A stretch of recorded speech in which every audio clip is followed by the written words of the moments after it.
You there? Yes, you. Here, over here. No, not on the shelves. It's here. Your left. The table by the window? No, not under the table. On the table, in the jar. Ah, praise the old woods. At last. I, I had begun to wonder whenever I would be left to collect dust in this twice forsaken jar until the end of my days. You're the first soul to step forward into this garnished little magic shop for quite some time.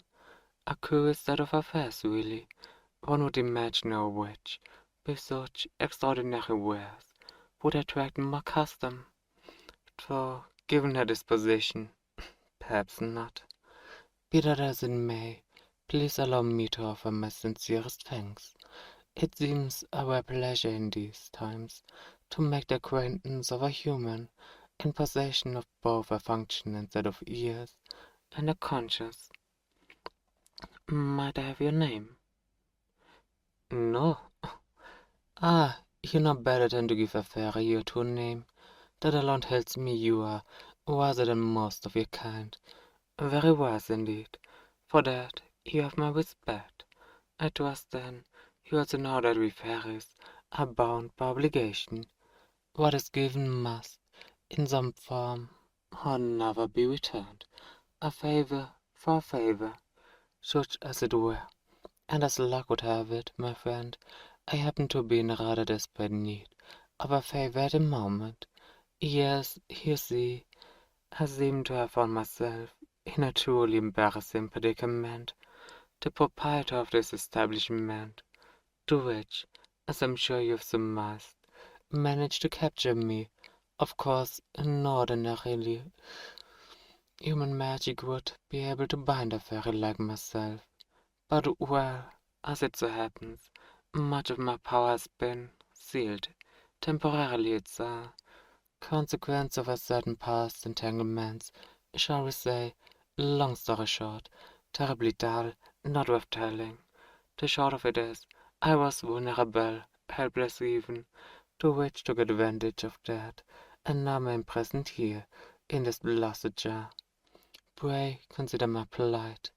I cannot bear to thought of spending the rest of my days trapped in here, surrounded by these witches' second-rate potions, tacky decor, and a bric-a-brac. We fairies live a terribly long time, you understand. Surely you would not wish such a cruel fate on any living thing. You do seem like a compassionate sort, a kind soul, a person who might take pity on a poor, trapped fairy who's had a regrettably long strike of bad luck. Please, I would be ever so grateful if you would only open this jar. It should be no trouble to you. The lid should twist right off. Yes, counterclockwise, I believe. Just a few turns to the wrist, and I'll be free. And once I am well, I will be indebted to you. And a fairy's debt is no trifling thing. We take our obligations very seriously. Once my power is restored, and it will be eventually, soon even, I shall be able to repay you tenfold. Yes, yes, just like that. Steady. Ah, I'm free. Oh, thank you, the old woods. I thought I'd...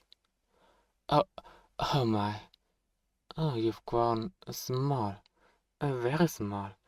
Just shy of my height, I reckon. A very-sized human. How, how particular. No, no, no. Don't look at me like that. That was not my doing. I swear it on the old woods. I told you my magic is sealed. I could scarcely cast a spell like this, even if I wanted to, which I don't.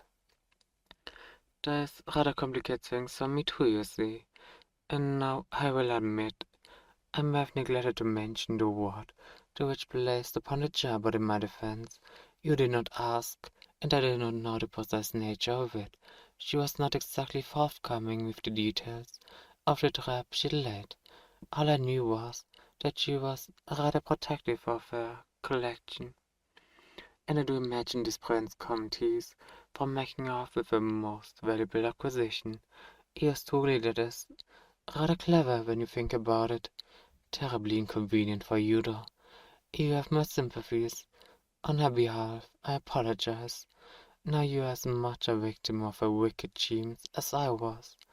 If you'll forgive the double enter, we do see eye to eye now. Oh, I can reverse it. Not presently. In any case, I am without my magic, remember. But one must always look to the bright side, such as, oh well, for one, you are quite charming like this, and you needn't worry about bumping your head on door frames anymore. There are many advantages to being fairy-sized, you'll see, once you adjust to the perspective. For what it's worth, I'm still bound by my word, no matter your stature. A favor is a favor. As I said, I will make this right, once my magic is fully restored. Breaking this curse will be child's play. I may have a lap of the wings, so to speak. I only need to, well, reclaim something that has been taken from me to start. It is not terribly far from here, though I suppose far is a relative term.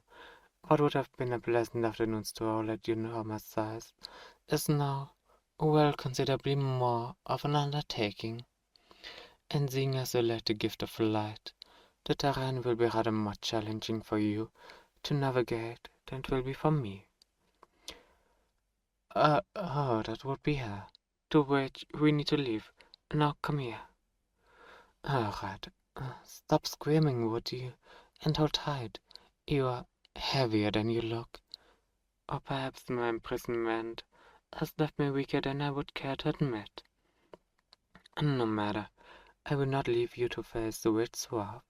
I do owe you, and, in my diminished state, I could benefit from your continued cooperation. Farewell, witch. Thank you ever so much for your hospitality, and do give my regards to your wenched, snaggle-toothed cat. Oh, she is furious. Excellent. Hold on, we have lined through that little gap in the door. And we are off. Whatever you do, do not look down. Or, on second thought, the view is rather spectacular from here.